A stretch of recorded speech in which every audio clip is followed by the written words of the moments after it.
Welcome everybody to the Control Contamination Services webinar. This is our second webinar of the year, Optimizing Technology in the Workplace. My name is Robert Schiller. I'm the Chief Marketing Officer for CCS and today's moderator. I'm excited for our guest today. He is a former colleague and now a friend. And I look to him for inspiration in this industry. He's an industry leader, he's an industry visionary, and a very detailed expert in workplace environments. So before we kick off and start with Peter Ankerstjerne, a couple of things for housekeeping. One, we just heard that please throughout the webinar stay muted so that it gets clear audio and clear sound for everybody. Secondly, as I just asked, direct all your questions to Shaylee Giles in the chat, and she will be collecting those. And then third, as you just heard, we'll be recording today's webinar so that you can re-listen to it. We also will be sending it out, and a lot of people go back to these webinars and reference them and listen to them. So we record them for that purpose. With that said, I'm thrilled to introduce Peter Ankerstjerne. He is an expert in facility services and management of that industry. He's a former colleague. As I said before, we worked at ISS together, him on the Denmark, Copenhagen side, me in the United States. But we had a lot of different international meetings and a lot of different forums that we participated in. So he's now the Chief Strategy Officer at Planon, and he's going to talk a lot about what he's doing now to optimize technology in the workplace. And he's also the chairman of the Global Board of Directors at IFMA. And I'm excited for him to share his knowledge. With that said, Peter, let's jump right in. Thanks, Robert. Thanks for the introductions, and thanks for the opportunity to join you here today at this webinar at the Control Contamination Services. I'm really excited to be here, and I'm excited to share this next hour with you and your colleagues and clients and anybody else who have signed up for this. I think it's a great opportunity to talk about what's happening in the world around us post COVID-19 now, and also how technology is impacting the world of work and the workplace as we know it. So, Robert, should I just jump into my slides, or do you have anything you want to add here in the beginning? Yeah, you could go back one slide, just, Sure. Control Contamination Services is the host of this webinar, and Peter's going to be our guest today. Our mission statement is that we service the companies that impact the world. We work with highly specialized facilities and provide services there. Our big initiative is partner affinity. We look to partner with the companies that we service, make sure that we're not just a vendor and they're not customers, but we're true partners in that as they are doing things to find remedies and therapies and do these things that are really truly impacting our world. So we love that mission we have, and again, focused on growth. We have a lot of growth companies that are developing. We're growing along with them. So this webinar and what you're going to talk about in terms of technology and just the forward thinking and the momentum of the industry of facilities, of our built and our work and our controlled environments is really, really pertinent to what we do. And that's why I think you're going to be a fantastic webinar for us, Peter. So with that said, take it away. All right, thanks. I hope I can live up to those expectations, Robert. Anyway, so I'll spend the next 25 minutes or so talking about how technology is influencing the workplace and how we can optimize technology to make a bigger impact, especially now that we're in this, for some of us, hybrid setting where a certain portion of our staff can work from anywhere, at home or wherever, and how technology is really making a segue in or bridge between working from the office, working in your production or production or manufacturing facilities, and how it all connects into this bigger scheme of things we're looking into at the moment. So just a short introduction. Now that Robert introduced control contamination services, I want to take the opportunity also to introduce Planon, which is the company that I work for currently. I'm fairly new to the company. I started in February.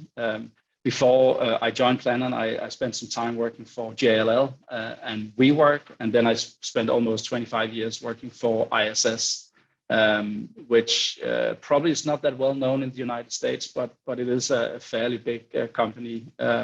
Today they have around 400,000 people spread out around 50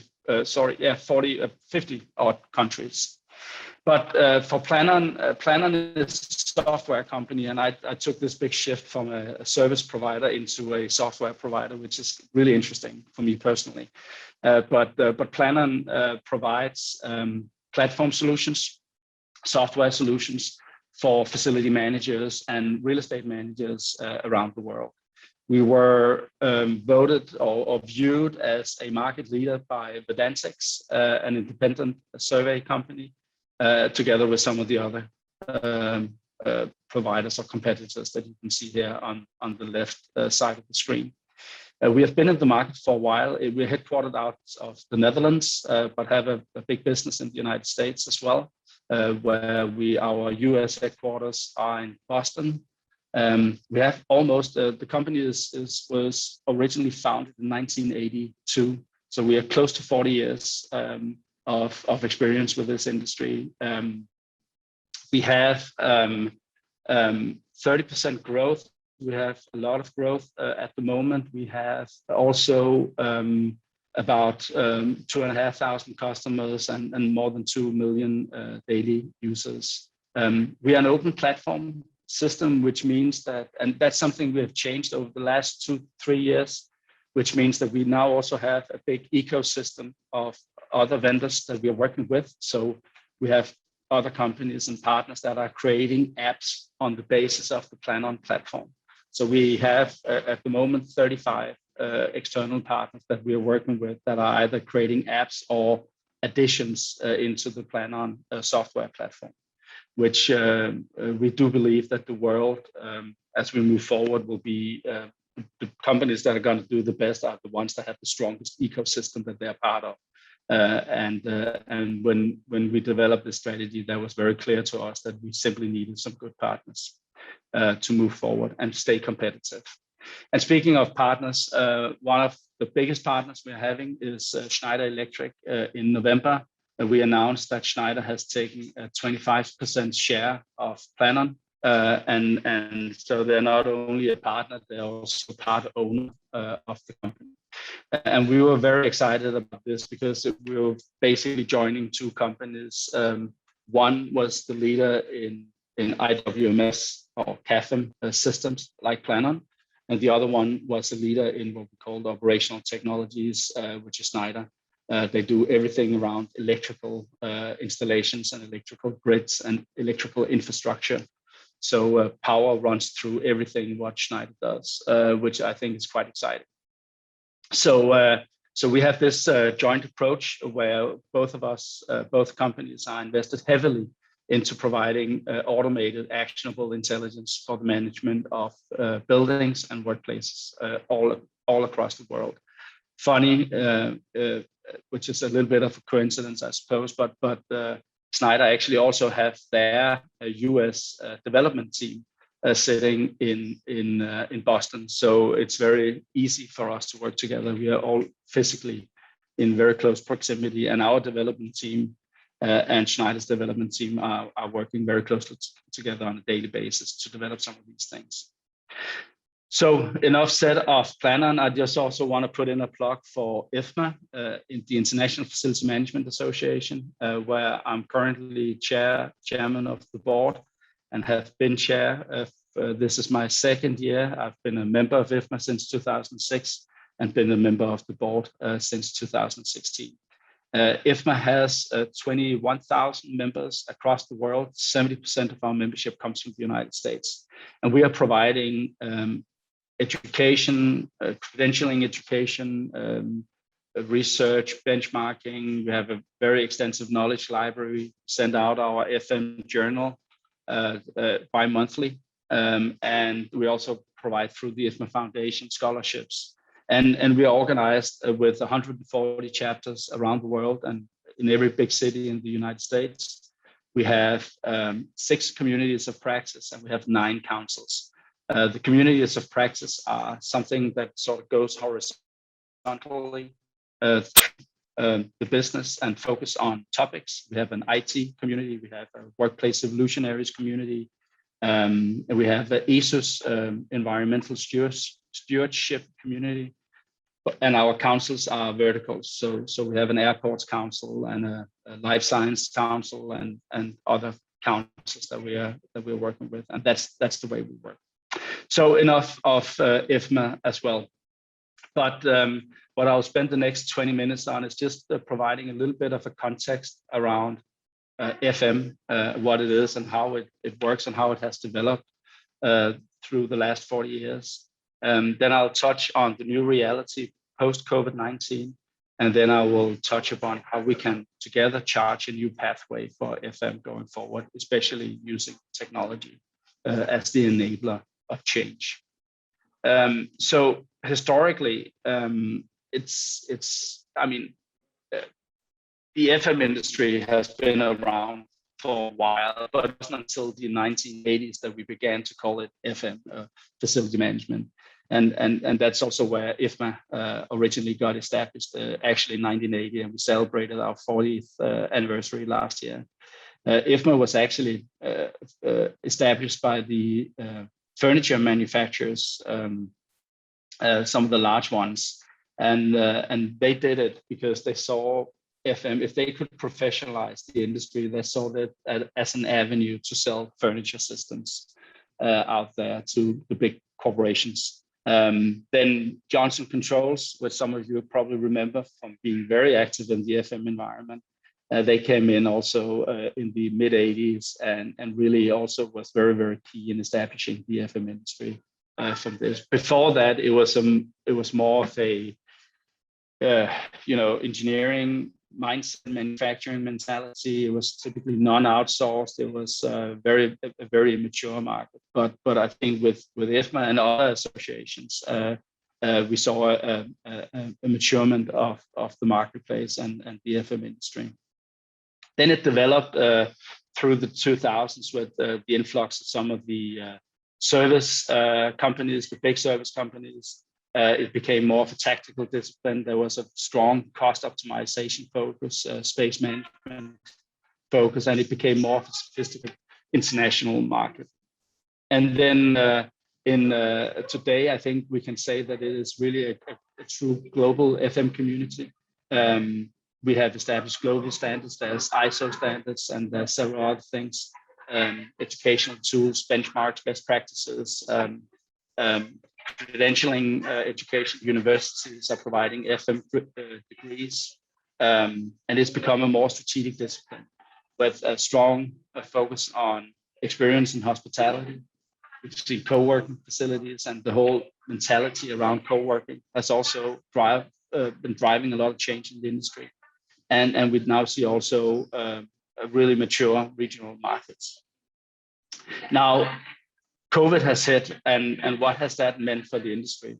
One of my predictions has been that we are actually now beginning to come into the century of facility management, and large corporations are beginning to understand what the workplace and the work environment, whether it's manufacturing or offices or whatever, but it means something for the organization, not only in terms of cost and cost attainment and how you can, reduce operating costs, but it also means something for the culture of the company, the workplace as culture enabler, the strong focus on people, people centricity, health and well-being, space as a service, and it's becoming a much more mature global market with high level of competitiveness across the regions. So that's, I think, very exciting development that we have been through now, and also where we are at as an industry. If you look at the workplace, also, I'm not talking as a workplace. It's really what you see where we are in this activity-based office environment now, that seems to be the big thing that everybody's talking about, but that's not really new. That has been developed in the early 90s and has been implemented throughout the last 30 years. What we predict now at IFMA is really what we call the experience-based office and the hybrid office, where it's the combination of people working from anywhere, and they're coming to the office for different reasons, even different reasons than actually working. So it might be they might come to the office to socialize, to connect with their peers and colleagues, to be part of an all-hands meeting, but they may also come to the office for the great coffee or a great lunch, or just having social gathering together with your good colleagues, or play football or whatever you do at the office. So I think that puts a lot of strain on our, as facility managers, our ability to sort of redesign our office and the office experience or the workplace experience, in terms of saying, we want to make it attractive when people come here. We need them to be able to work effectively and productively, but also to have fun and connect with their colleagues. So a lot of companies are not set up for that, and that's driving a lot of change at the moment, not only for workplace optimization, but for really about experience and workplace design, interior design, architectural changes, and those types of things. So there's a lot of stuff happening in the market around that notion at this point in time.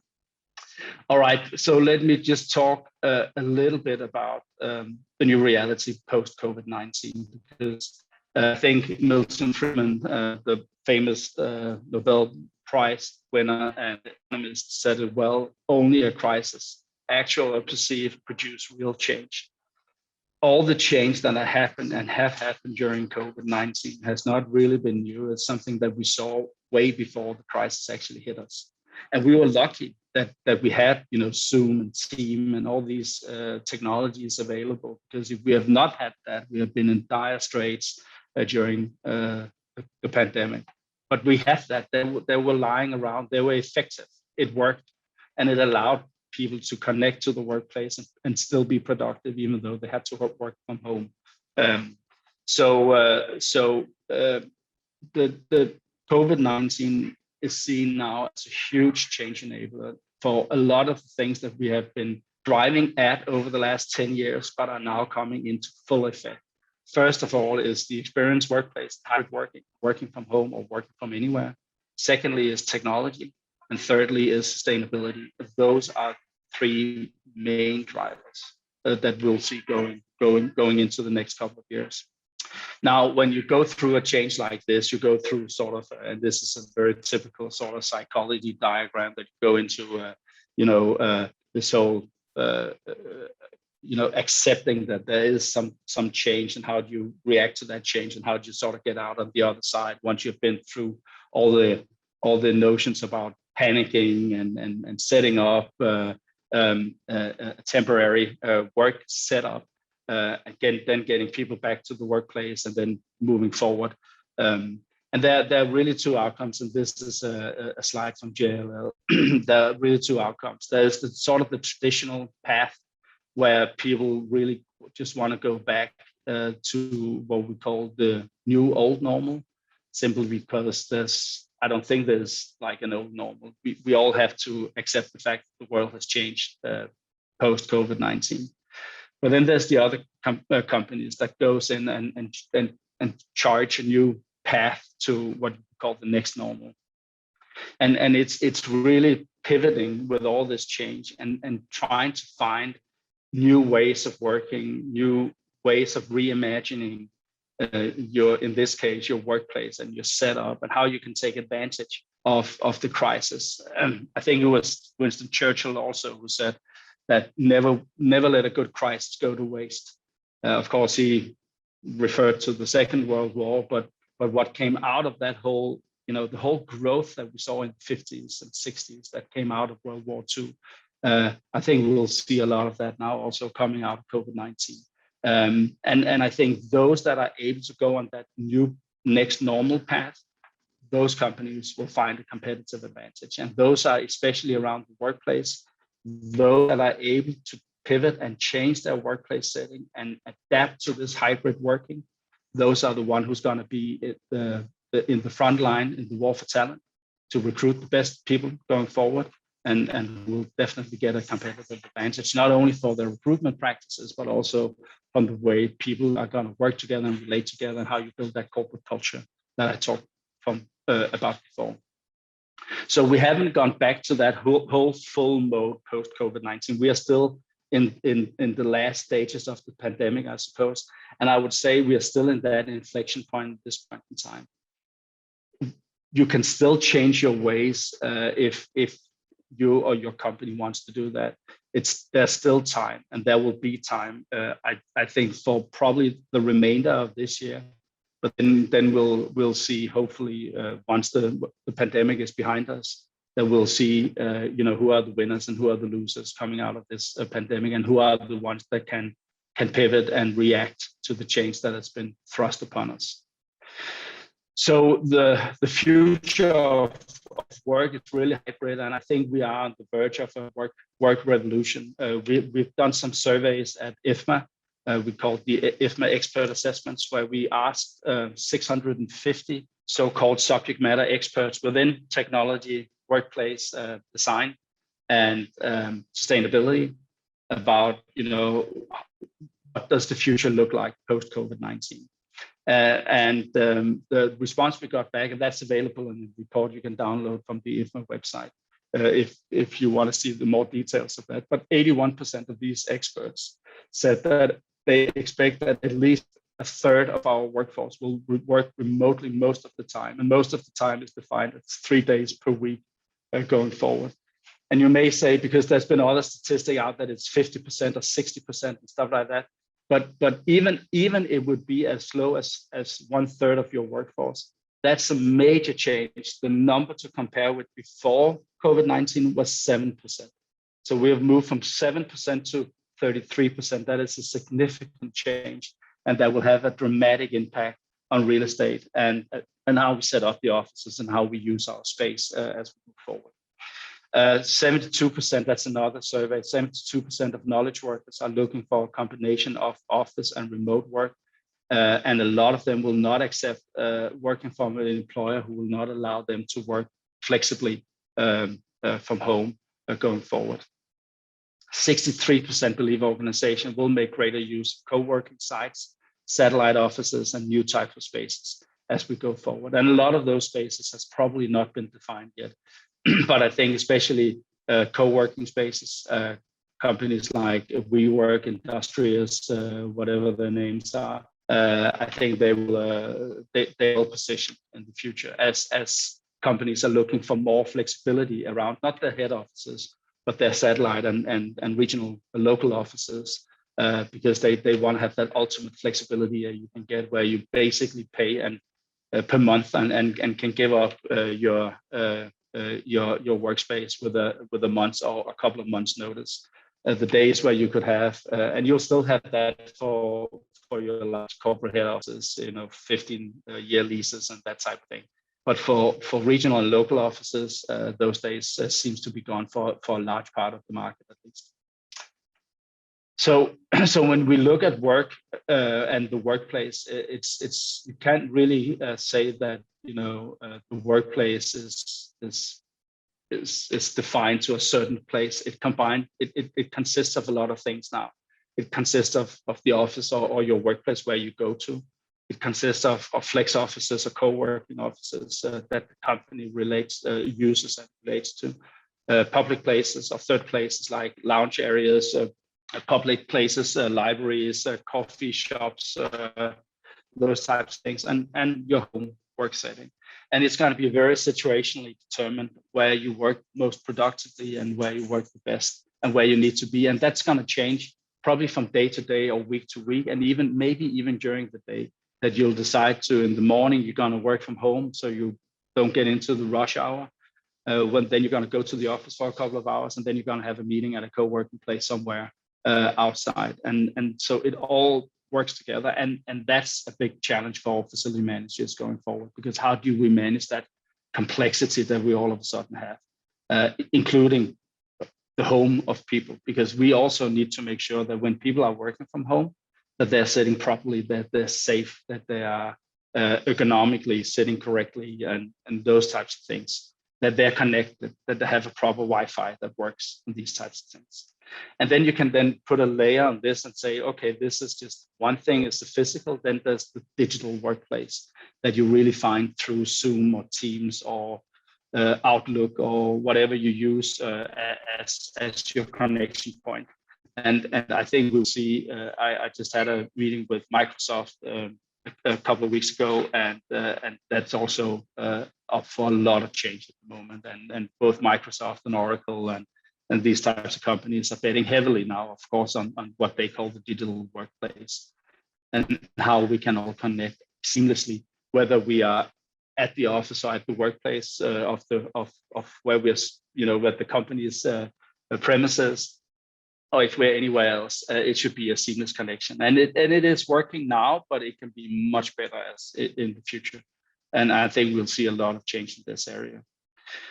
So just very quickly, just touching upon FM roles, and then just also touching a little bit on cleaning and what's happening in the cleaning area. But there's no doubt, and this is widely recognized, that FM, the facility managers, was front and center of the response, recovery, and also the whole sort of re-entry of the workplace. We were the ones that set up these social distancing measures and worked in de-densifying the space. So the offices that we had to keep open, that they could do that in a safe and a proper manner. We increased the hygiene and sanitation levels, and especially on the visualization of cleaning, we could see very quickly that a lot of our co-workers didn't believe that the place was clean until they saw somebody actually cleaning the desk that they were sitting with. And if they moved desk, that desk was then cleaned again. And when somebody else was sitting there, you had a sharing desk regime. More focus on health and well-being of staff, and then new technologies, especially around touchless, that you don't have that sort of cross-contamination of an elevator button or whatever it is, door handling. So, and that's going to continue, without a doubt. That's going to continue, because we can also see that the number of infections around the flu or whatever other diseases and issues and spread of germs and stuff like that has just dropped significantly during this time. So I think a lot of companies understand the need for clean spaces and proper, well-maintained and well-managed spaces, and also social distancing. The trends that we are seeing for cleaning services is higher service level, as I talked about before. On-demand cleaning, shift from planned cleaning to now planned and on-demand cleaning during office hours, and the whole daylight cleaning, then the visual, seeing the cleaners, the people that are coming out working. We have to visually see it to believe it. But there will also be a demand for documentation and transparency in terms of the cleaning processes to make sure that the right tasks are done when required. And then also sustain a trusted working environment to provide visibility and proof of the executed tasks that have been done. When we look at some of the technology around cleaning operations, there's a lot of technology around touchless and especially around how to maintain health and safety, but also integration into the building systems, especially the ones that I'm representing, like the IWMS systems and everything like that, where you do it's completely integrated with the dynamic rostering. You're using sensors. You are digitizing the whole cleaning process. So if nobody has been on the floor or in a room or at a desk, there's no point in cleaning it, or there's no point of maintaining it, or whatever it needs to be done. You can use these sensors much more intelligently. So we usually use the bathrooms as an example, but I don't want to do that here because I think that has been done for a while now. But the sensor technology and how to use sensors to optimize the whole flow of services and integrate them into your building systems is a very big area now that a lot of companies are looking into, and that you can see a lot of benefits from, especially around cost. When the pandemic hit, I worked at JLL, and one of some of our biggest clients, they had an increase of over 200% of some of their cleaning costs at a time, but they were less than 10% at the office. But they were so afraid that somebody would go in and get infected at one of their offices, and with all the liabilities that will entail, that they said, we'll just pour money into increasing the cleaning and the cleaning standards. Now, with the right use of technology, you can do that much more intelligently, of course, as we move forward, while still maintaining that level of safety and security on what is being done.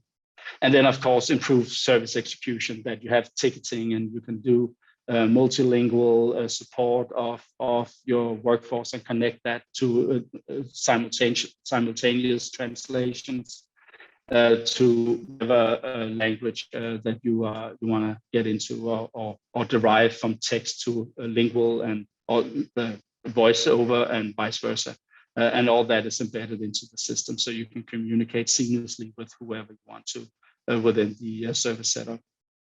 So just touching on technology, what technology is really doing is it's combining the business with the assets and with the people. And it's done that triangulation where we are focusing on productivity, well-being, but also of cost and all the other things that you can see around here on the slide. And that's what technology really can do. And just to have a few slides on this topic, but it's really about creating these, as I mentioned, ecosystems and independency of vendor. You need to be agnostic of your vendors. So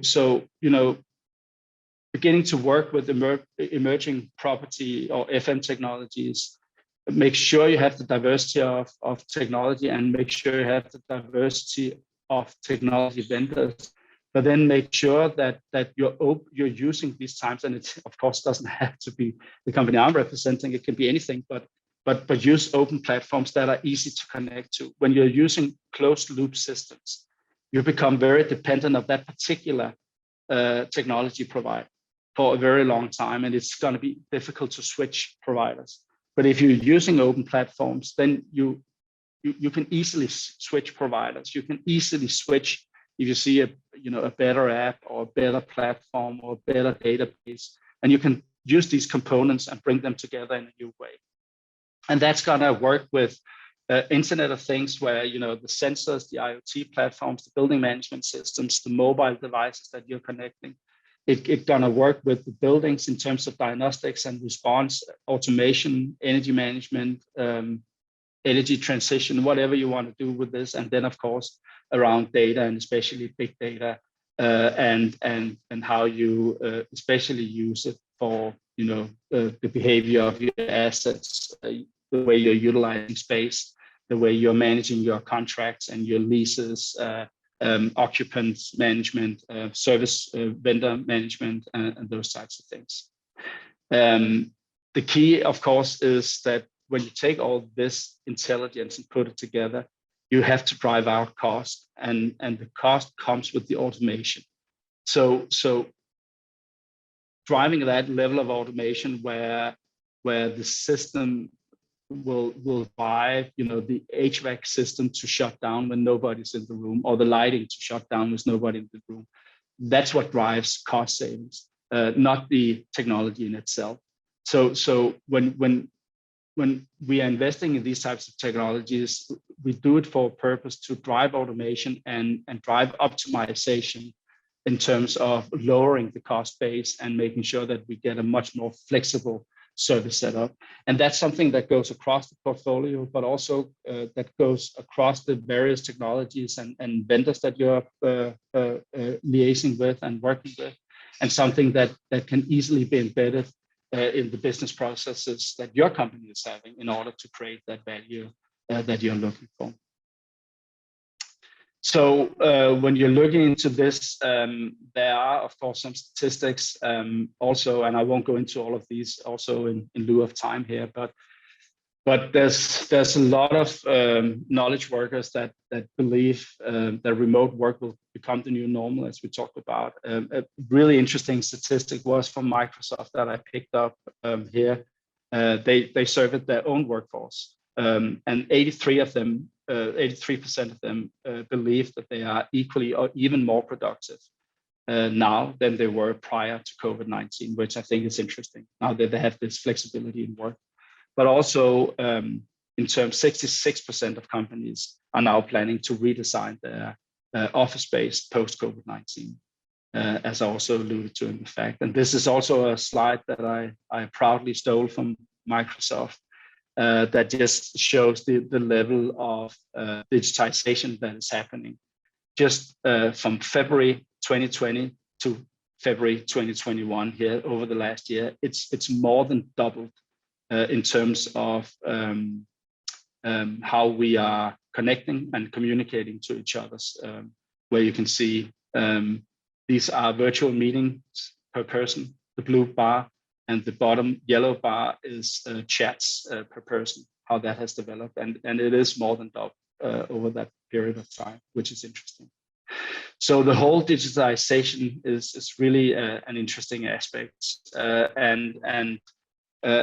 It goes both on building level, on workplace level, and on system level. And it provides a new set of expectation and responsibility that's going to drive a lot of the change and a lot of the efficiencies that we want to get out of the workplace setup. When we talk about workplace engagement, this notion of seamless work experience for all employees, regardless of where and they work, that you're using mobile first technologies and you have these apps where you can connect to your workplace or from home. So if you go into the workplace, that you can be, informed that you're coming, you can book a desk, you can reserve a meeting room, you can see what's on the menu down in the canteen, you can even see who from your team is actually on work and where they're sitting. You can put this next to them. So you have that team feeling.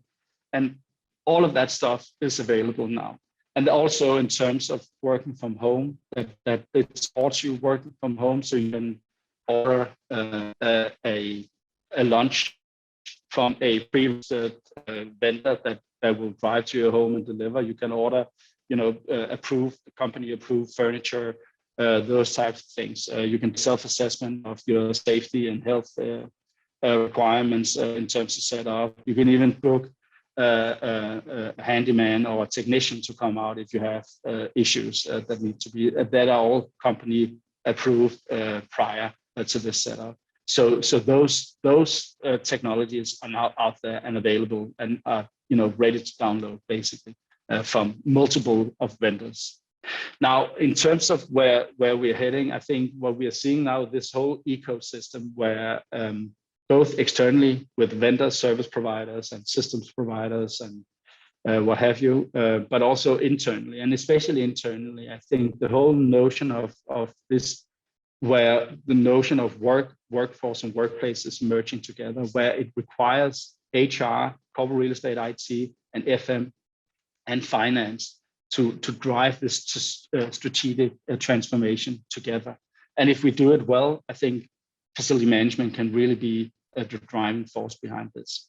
Now, there's a lot of business drivers and a lot of responsibilities that's going to be behind that. Some of the business drivers is that you develop and deploy a workplace strategy. That there's that deeper line, especially between HR and IT.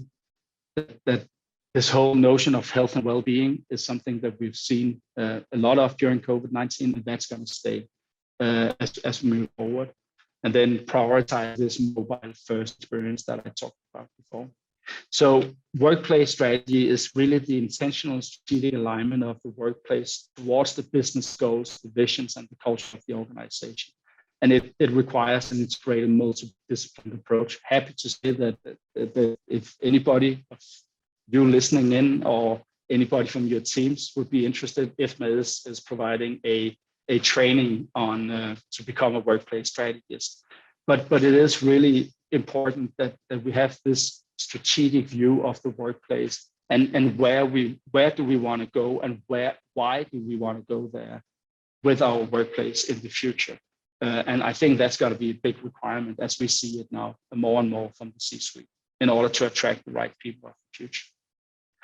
So facility management is really moving from this foundational aspects of making sure that this is effective, it's safe, it supports the business, into becoming this more notion around workplace experience, where it's all about how you create this feeling of community and employee engagement, and now in becoming this around, which is the next big wave that's going to come in. The health and well-being is already here, but then environment, sustainability, and governance is going to be the next big thing. And technology and digitization is really the enabler of that change process that we see go through there. All right, that's I think I overspent my time here by 5 or 7 minutes, Robert. I hope you will forgive that. Just want to use the last plug. If any of you are interested in hearing more about any of these topics, I would invite you to join us at IFMA's World Workplace Conference and Expo in Orlando in October 26th to 28th. There will be around 3,000 of facility managers meeting at that event, and it's going to be a really fun, engaging event with a lot of interesting keynote speakers, a lot of good sessions, and especially a lot of educational sessions. So if any of you want to hear more, have discussion about this, I would certainly encourage you to join us at the World Workplace. Thanks for your attention. Robert? Peter, thank you. Great presentation. A lot about the office environment, and CCS. We work a lot with labs. We work a lot with manufacturing. So one of the first questions you had said that we are going to be the custodians of the workplace experience. Guardians of the Galaxy. I like of the workplace experience, but a lot of the labs, a lot of the manufacturing facilities are mission critical and have to have people there on the floor in the labs. What do you think that workplace experience is going to look like for those mission critical people that have to be on site that not necessarily can do it from home? No, I think when you're in manufacturing and you have to be part of that production environment, of course, a lot of these things, you can't really have a hybrid workplace setup. But I think the whole notion around culture and engaging workplace and making sure that when people have their breaks and their lunches and when they meet in the morning, that they come into an engaging workplace and not that dodgy room, changing room somewhere in the back of the production facility that you can go into and change into your gear and then go into the production environment. I think also for those people, there'll be a shortage of labor, there'll be a war for talent, and our ability to stage the workplace also in a production and environment, lab environment, whatever it is, hospital environment. That's going to be absolutely important. A lot of the principle about the experience-based workplace, they also apply in that setting. Obviously, they're not able to work from home, but they are able to have a fantastic experience once they get to the office, and they are enriched and invigorated when they have their breaks, when they have their lunch, when they meet in the morning. And it's a fun, engaging workplace where it's not just a place where you sit and drink your coffee until you get back on the shop floor again, but it's a place where you engage, you socialize, you have fun in a workplace setting like that. And again, for companies, a lot of companies are already there and have been doing that for years. Some companies, that's more of a challenge to get there in the future. We had a question. What are 3 things that leaders can do to create a better cultural remote work environment? 3 things that you can do. You had mentioned comfort and making sure that they're safe when they're working from home, but what are a couple other things that people can do?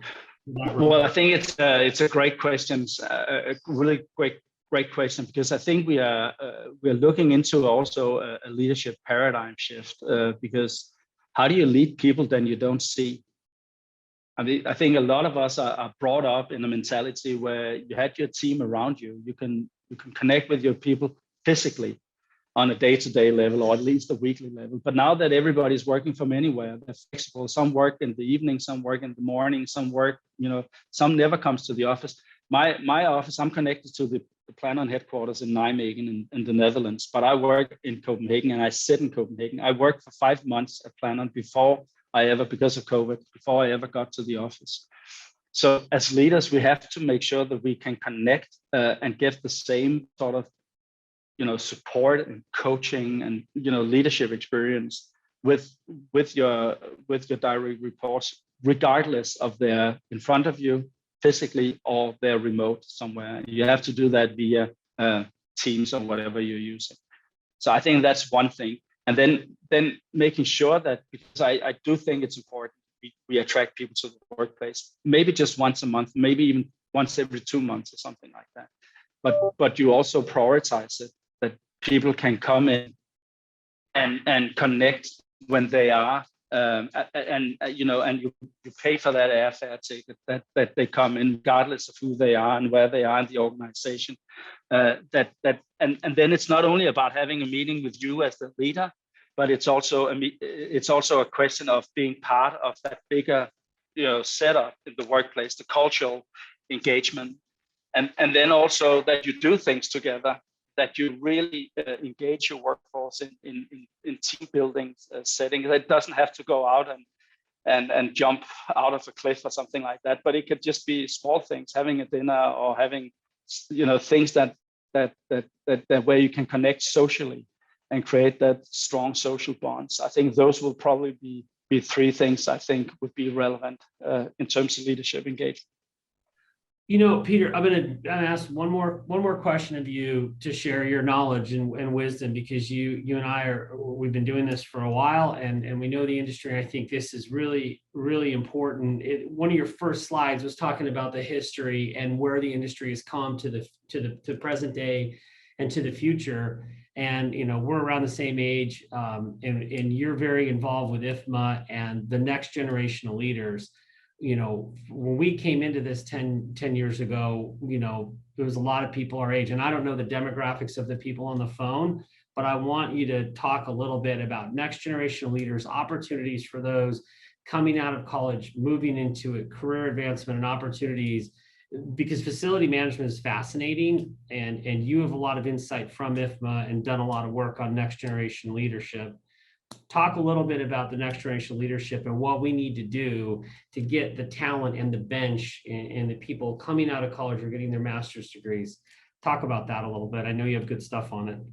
Well, I don't know, but I think just building on my own experience, I think creating that network has been all important for me, and I've got to meet and make friends like you, Robert, who lives on the other side of the world, but we share a lot of the same values and ideas and views of the world, and this internationalization that is happening around us. And I think that's also for young generations. So whether you want to do that through an organization like IFMA or Cornet or other associations, I think it's important that you invest in building your network. And it's not only on LinkedIn and Facebook and Twitter, although those are also important networks to have. But I think deep personal networks where you can create friends that are outside your own industry, but may have the same sort of professional view and area of work that you could work with. So if you're, for example, in life sciences, but working in facilities management, and you meet somebody from the banking industry who also works in facility management, you will immediately have something in common and something where you can share, experiences, best practices, and build that network. I think also for a lot of young people, I think that's what we see, that you invest in these networks and in building your connections around the world. And as you and I are probably good examples of that, even though you live opposite sides of the world, as long as, our joint approach was cleaning or facility management, right? And we could connect via that. And despite the fact that we are speaking two different languages and have two different upbringings and coming from two different parts of the world, that was sort of a common denominator. And then from that, then onwards, then we created more of a personal relationship. And I think, and I, many examples of that. I think that is one thing. The next thing is also that life is just a continuous learning journey, that you keep educating yourself on areas that interests you, that you feel that you want to be better at, not necessarily that interests the company. Hopefully those two things will overlap. But I don't think, I've never been a big fan of career planning and building careers, but I've been a big fan of following your passion and finding ways that really is what you believe in, what you think it's fun to work with. Because when you do that, I think that's where you fight your sort of world championship, where you become excellent at what you do. That it's the passion that drives the efforts in that. And it's so much more fun to go deep into a certain topic that you feel something for, rather than another topic that you feel is right for your career or for the company. But hopefully there's an overlap between these things. But I think if I had to choose, I would always say follow your passion, because that's just so much more fun to learn from. Well, Peter, thank you for today. The webinar series that we do here at Control Contamination Services is meant to give insight just into different parts of the business. We have that highly specialized service that we provide to controlled environments, the partner affinity program that we have, and what we're trying to do with each and every one of our customers and our potential customers is to develop that relationship, be a resource. And then we look for growth. So we really appreciate your time. We've recorded this webinar, so it'll be available to people that want to view it in the future. I wanted to thank you for your time and thanks. The insights you shared here with these webinar and this webinar series. We are trying to give insight into different parts of facility management. Our company specializes in the controlled environment, and we try to give a look to things that are going on within the broader picture and can focus down on that. Our partner affinity program is designed to really work, like I said, as not a vendor and not with customers, but that we have that partnership. And you definitely went over some things today and some of the technology and ways that can strengthen that partnership and work together. And you talked a lot about growth. So I think you covered everything we were looking for. And just appreciate your time, and hope you have a great rest of your summer. That concludes our webinar today. Thank you to everyone.